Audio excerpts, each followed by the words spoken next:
साथियों, जितना दर्द आपके बच्चे को होता है, चाहे आप जाट हैं, गुर्जर हैं, चमार हैं, ब्राह्मण हैं, पंडित हैं, उतना ही दर्द एक दूसरे धर्म के बच्चे को भी होगा।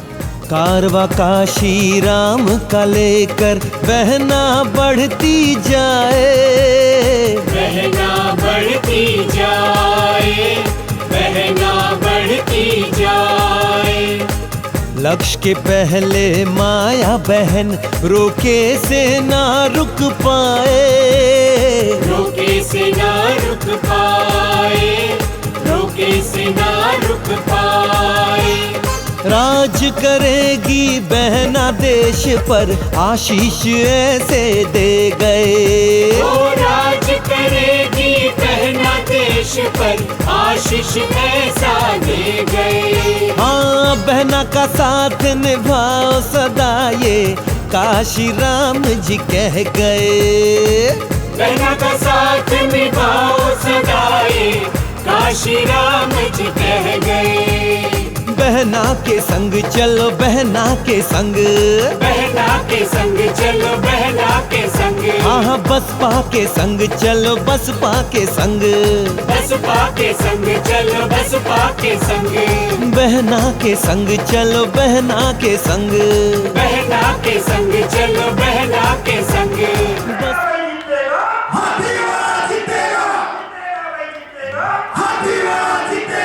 जय भीम। साथियों, सबसे पहले मैं अपने सभी संतों, गुरुओं, महापुरुषों को नमन करता हूँ। मान्यवर साहब श्री काशीराम जी की एकमात्र उत्तराधिकारी हमारी आदरणीय बहन कुमारी मायावती जी को भी नमन करता हूँ। साथियों, आज आपकी पार्टी को 39 साल हो चुके हैं। इन 39 सालों में हमारे संस्थापक परम पूज्य मान्यवर साहब श्री काशीराम जी और एक छोटे से परिवार से में जन्मी, दिल्ली की गलियों से निकलकर दिन रात एक कर अपना पूरा जीवन और अपना परिवार इस पार्टी व मिशन और मूवमेंट के लिए त्याग कर बहन जी ने दलितों और पिछड़े समाज को राजनीति की मुख्य धारा में लाने का काम किया। गरीबों और कमज़ोरों को इतना सम्मान दिया कि आज कोई भी राजनीतिक पार्टी हमारे इस वर्ग को नज़रअंदाज नहीं कर सकता। अल्पसंख्यक समाज को उसके हकों के बारे में जागरूक कर इस भारत में भाईचारे के आधार पर एकजुट कर समतामूलक समाज की स्थापना करने की कोशिश की और सर्व समाज को एक सरकार देने का काम किया, जिसकी कल्पना हमारे गुरु बाबा साहब डॉक्टर भीमराव अंबेडकर जी ने की थी। साथियों, 39 सालों में 39 साल पहले ये मूवमेंट युवाओं ने शुरू किया था। आप सब इस मूवमेंट का हिस्सा रहे हैं। आप सब ने वो त्याग किया है जिसकी बदौलत आज हम सब इस पार्टी को इस मुकाम तक लेकर आ पाए हैं। परंतु जैसे जैसे समय बढ़ता चला गया, वैसे वैसे पार्टी में हमारे साथियों की उम्र बढ़ती चली गई और जिस चीज़ को ध्यान में रखकर बहन जी ने पार्टी में हर स्तर पर हमारे युवा साथियों के लिए 50% हिस्सेदारी तय की, समय आ गया कि आप सब अब आने वाली पीढ़ी को तैयार करें। बहन जी ने हमें भेजा अपने परिवार से कि अब हम मिशन मूवमेंट में लगकर जो त्याग आप लोगों ने किए उसको हम आगे बढ़ा के चले, ताकि जो सम्मान और अधिकार आज तक आप सबको मिल पाए हैं और अभी मिलने जो बाकी हैं, वो आने वाली पीढ़ी उसके लिए काम करे, ताकि आप सब अपने जो रिटायरमेंट की एज है, जो बुढ़ापे की एज है, उसको अच्छे से व्यापन कर सके। साथियों, और मैं अपने युवा साथियों से दरख्वास्त करूंगा कि आपको अब बढ़ चढ़कर पार्टी के सभी कार्यों में हिस्सा लेना होगा। अब आपका समय आ गया है, अब आपका समय आ गया है और आपको अब ये छोटी मोटी जो मुटाव हैं, जो झगड़े हैं, जो आप छोटी मोटी चीज़ों के लिए परेशान होते हैं, उस चीज़ों को अब आपको इग्नोर करके आगे बढ़ने का काम करना होगा। जैसे कि आज की जो समीक्षा मीटिंग रखी गई है, इसमें कितने युवा साथी आज मौजूद हैं जिनकी उम्र 25 साल से कम है? हाथ उठा के एक बार 25 साल से कम उम्र के साथी अपने हाथ उठाए, खड़े हो जाएं एक बारी। 25 साल से जो कम है,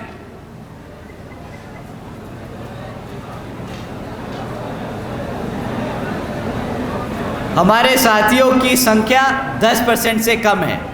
बैठ लीजिए। और कितने साथी हैं जिनके बच्चों की उम्र 25 साल से कम है? हाथ उठाए। एक बार कैमरा घुमा के ज़रा देखिए, पूरा पंडाल, सबके हाथ खड़े हैं। अब जिन्होंने अपने हाथ खड़े करे, दूसरी बारी में आपसे दरख्वास्त है कि अगली कैडर मीटिंग में, अगली समीक्षा कमेटी की मीटिंग में आप सब अपने बच्चों को लेकर आएंगे।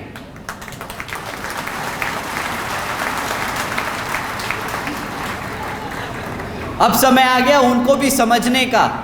जैसे आप अपने परिवार में बच्चों को पढ़ा लिखा कर तैयार करते हैं कि वो आगे आके आपका बुढ़ापे में ध्यान रखेंगे, तो ये इस समाज के लिए आपको अपने बच्चों को अब तैयार करके आगे भेजना है, समीक्षा कमेटियों में भेजना है, पार्टी के कार्यक्रमों में भेजना है, ताकि आपके बुढ़ापे के ज़माने में, समय में वो आपका ध्यान रख सके एक सामाजिक तौर पर। साथी में हमें ध्यान रखना होगा कि ये कमेटी की मीटिंग, ये कैडर कैंप इसलिए लिए जा रहे हैं ताकि आप अपने समाज में, अपने मोहल्लों में जाकर पार्टी के कामों को बता सकें। जैसे कि आपको मालूम है, विदित है कि अब कुछ ही समय में लोकसभा के आम चुनाव होने वाले हैं और लोकसभा के 6 महीने बाद ही हरियाणा में विधानसभा के आम चुनाव डिक्लेयर कर दिए जाएंगे। और वर्तमान की बीजेपी और जेजेपी की सरकार आपको गुमराह करने के लिए फिर से साम दाम दंड भेद आदि का इस्तेमाल करने के लिए दोबारा से मैदान में उतरेंगी।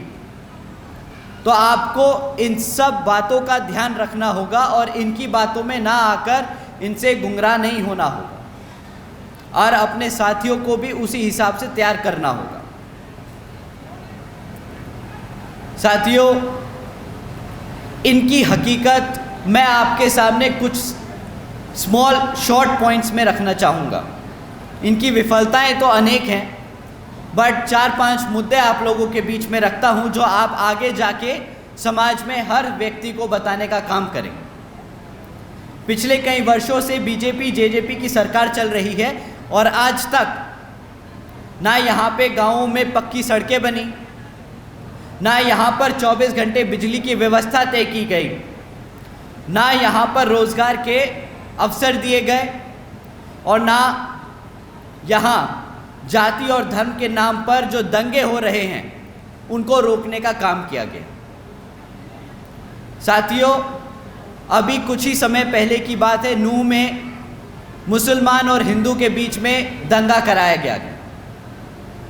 क्या यहाँ मेरे बैठे साथी बता सकते हैं कि क्या कोई धर्म किसी दूसरे धर्म या जाति के खिलाफ उत्पीड़न करने की सलाह देता है?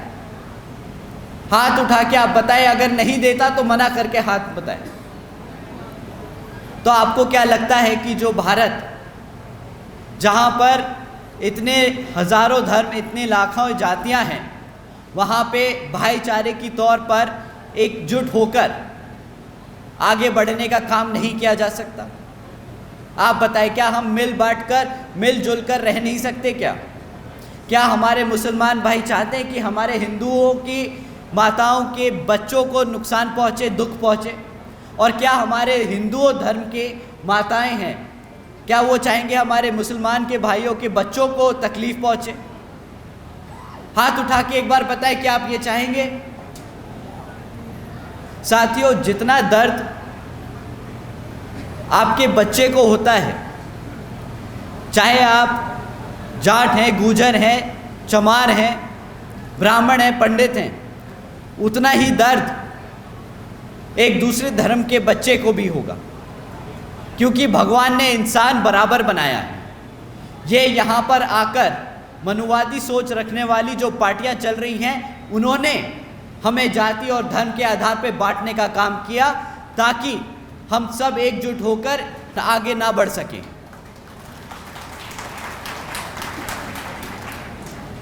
साथियों, आज भी बीजेपी ने सरकारी नौकरियों में SC ST OBC भर्तियों को ना कर रोक कर रखा है। जैसे कि आप जानते हैं कि जो बैकलॉग की जो नौकरियां हैं, आज भी यहाँ पे हरियाणा सरकार में पूरी भरी नहीं की गई, जबकि हरियाणा सरकार में 1,80,000 से ज़्यादा नौकरियाँ आज भी खाली पड़ी हैं। आज BSP कहती है कि हमारी सरकार बनने पर इस बैकलॉग को सबसे पहले भर दिया जाएगा।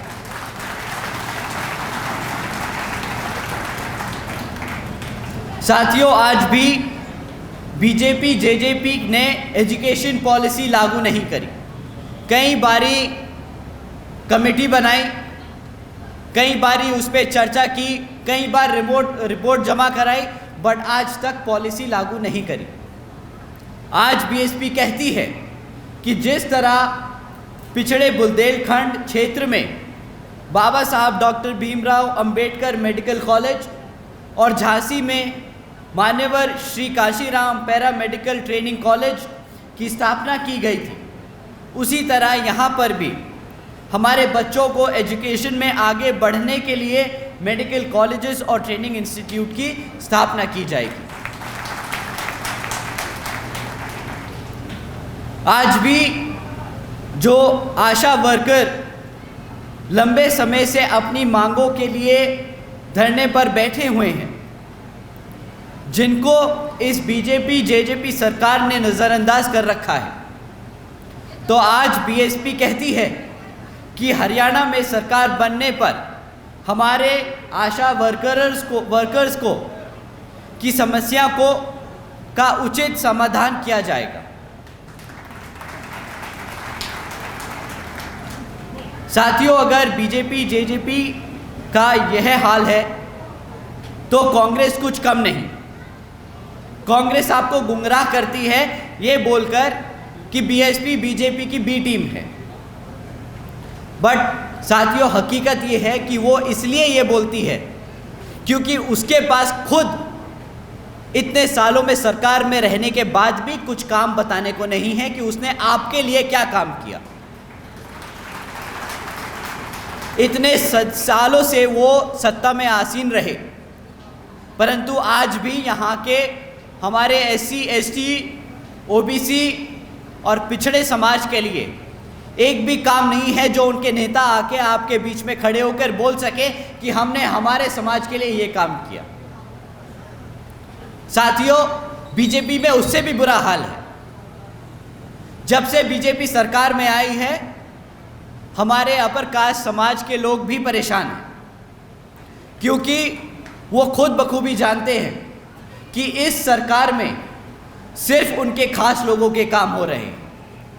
हमारे अपर कास्ट समाज के गरीब और मजदूर लोग आज भी उसी हाल में हैं जिस हाल में पिछले कई सालों से कांग्रेस की सरकार में रहे।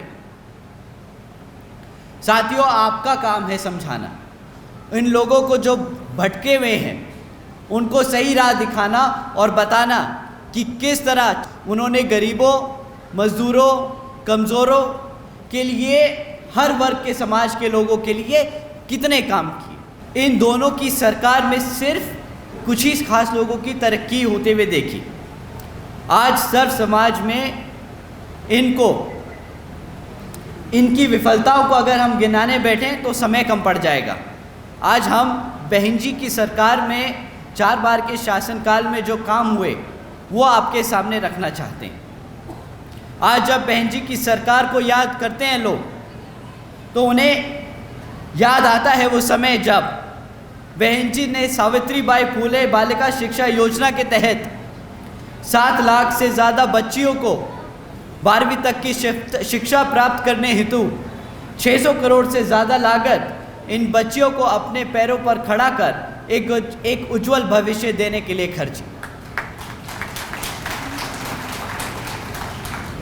उन्हें याद आता है वो समय जब बहन जी ने देश में पहली बार सरकारी कॉलेजेस में स्टूडेंट हॉस्टल्स के अन्य पिछड़े वर्गों के छात्रों के लिए 27% आरक्षण की व्यवस्था तय की। साथियों, उन्हें याद आता है वो समय जब बहन जी ने महामाया गरीब बालिका आशीर्वाद योजना के तहत 3,25,000 बच्चियों को 1 लाख रुपए देने का काम किया। आपको जानकर हैरानी होगी साथियों कि इस योजना के तहत बहन जी ने 3,250 करोड़ रुपए अपनी बच्चियों को देने का काम किया। साथियों, उन्हें बहन जी का वो समय याद आता है जब बहन जी ने सरकारी नौकरियों के साथ साथ सरकारी ठेकों में भी आरक्षण की व्यवस्था लागू की थी। और साथ ही याद करते हैं वो समय कि किस तरह बहन जी ने सरकारी नौकरियों की भर्ती पर लगी रोक को हटाकर बहुजन समाज के साथ साथ सर्व समाज के सभी ज़रूरतमंद लोगों को नौकरियां देने का काम किया। साथियों, हमारे लोग याद करते हैं वो समय जब बहन जी ने प्रदेश के व्यावसायिक technical institutions, engineering colleges, polytechnic एवं इंडस्ट्रियल ट्रेनिंग इंस्टीट्यूट्स में अन्य पिछड़े वर्गों के लिए 27% आरक्षण तय किया। और याद करते हैं वो समय जब बहन जी ने कृषि कार्य, जिनमें मिनिमम वेजेस 55 रुपये हुआ करती थी, उसे बढ़ाकर 100 रुपये प्रतिदिन का काम करने का काम किया। और अन्य पिछड़े वर्गों के लोगों के लिए क्रीमी लेयर की जो आय थी, वार्षिक आय थी, जो 3 लाख रुपए हुआ करती थी, उसे बढ़ाकर 5 लाख रुपए कर दी गई ताकि उन सब को बीपीएल का फ़ायदा मिल सके। साथ ही साथ बहन जी ने गन्ना खरीदी के दाम दुगने कर दिए गए थे। आदरणीय बहन जी ने अपने शासनकाल में 90,000 से ज़्यादा अधिक शिक्षकों को सरकारी नौकरी दी, 1 लाख से अधिक सफाई कर्मचारियों को भर्ती किया और 2 लाख से अधिक जवानों को पुलिस फोर्स में भर्ती किया ताकि हमारे लोगों को अपना प्रदेश छोड़कर अपनों से दूर रहने की ज़रूरत ना पड़े अपना पेट पालने के लिए। साथियों, जब भी कोई सरकार आती है वो सबसे पहले अपने समाज, अपने खासों को नौकरी देती है, परंतु बहन जी ने ये अपने 4 बार के शासनकाल में इस नीति को दूर रखते हुए सर्व समाज में से ज़रूरतमंदों को सबसे पहले नौकरी देने का काम किया। तो साथियों, हमें बाबा साहब के दिखाए रास्तों पर चलकर, मान्यवर साहब के बताए तरीकों का इस्तेमाल कर और अपनी बहन जी के बेबाक अंदाज को अपने दिल और दिमाग से अपनाना होगा ताकि हम आने वाले लोकसभा और विधानसभा आम चुनाव में इस जातिवादी और मनुवादी सोच रखने वाली सरकार को मुंह तोड़ जवाब दे सके और अपने हाथी को चंडीगढ़ में भेजकर यहाँ हरियाणा में अपनी सरकार स्थापित कर सके। साथियों, अंत में यहाँ सभी मौजूद हमारी माताएं बहनें जो आज अपने घर का कामकाज छोड़कर यहाँ हमें अपना कीमती समय देकर हमारी बातों को सुनने आए, तो आप सभी का मैं तहे दिल से धन्यवाद और स्वागत करता हूँ। साथ ही साथ आज यहाँ इस मीटिंग में मौजूद हमारे national vice president Shri Anand Kumar ji, हमारे सेंट्रल स्टेट के इंचार्ज हरियाणा, पंजाब और चंडीगढ़ से श्री रणधीर सिंह बेनीवाल जी, श्री कुलदीप बलियान जी, श्री राजवीर जी, श्री संजय बोध जी, श्री संजय चोपड़ा जी, श्री कृष्ण जी, श्री परवीन फतेहपुर जी, श्री विनय बोध जी, श्री आज़ाद चोपड़ा जी, आप सभी का भी मैं तहे दिल से धन्यवाद और स्वागत करता हूँ। साथियों, उत्तर प्रदेश की 4 बार मुख्यमंत्री, लोकसभा व राज्यसभा की कई बार सदस्य रही आदरणीय बहन कुमारी मायावती जी, जिन्होंने अपने सभी SC, ST, OBC एवं अल्पसंख्यक समाज के साथ साथ सर्व समाज में से गरीबों और कमज़ोरों के लिए अपना पूरा जीवन समर्पित किया, तो मुझे गर्व है कि मुझे ऐसे महान नेता के नेतृत्व में काम करने का मौका मिल रहा है। आदरणीय बहन कुमारी मायावती जी का मैं हार्दिक अभिनंदन और आभार व्यक्त करता हूँ। साथ ही साथ हमारे युवा साथियों, अब आप यहाँ से निकलकर जाकर अपने दोस्तों में ये बात बताएं कि किस तरह बहन जी ने अपने 4 बार के शासनकाल में युवा साथियों को काम दिया, नौकरी दी और उनको आगे बढ़कर अपने पैरों पर खड़े होने का साहस और मौका दिया। उसी तरह उन्हें जोड़ें और आने वाली आगे की कैडर मीटिंग में उन सब को लेकर आएँ, ताकि आपके साथ साथ उनको भी हम पार्टी के कैडरों में, कमेटियों में उनका स्वागत करें, उन्हें जिम्मेदारी दें और आगे मूवमेंट को और मिशन को आगे बढ़ाने का काम करें। तो साथियों, आप सभी से इतने पेशेंटली आप लोग हम सबको सुनते रहें, उसके लिए मैं आप सभी का तहे दिल से धन्यवाद करता हूं। जय भीम, जय भारत, जय बहन जी।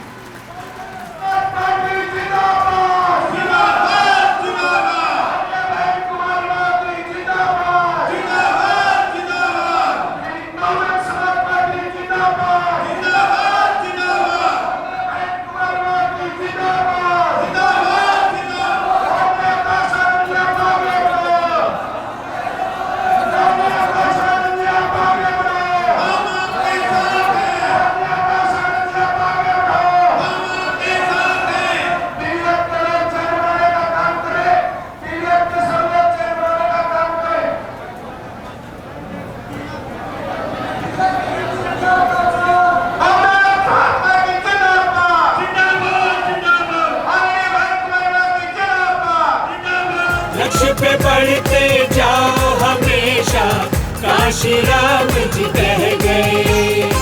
परिवर्तन लहर चलाओ देश में, यही संदेशा दे गए। परिवर्तन लहर चलाओ देश में, यही संदेशा दे गए। बहना के संग चलो, बहना के संग, बहना के संग चलो, बहना के संग। बसपा के संग चलो, बहना के संग, बसपा के संग चलो, बहना के संग। बहना का साथ निभाओ सदा, ये काशी राम जी कह गए। बहना का साथ निभाओ सदा, ये काशी राम जी कह गए।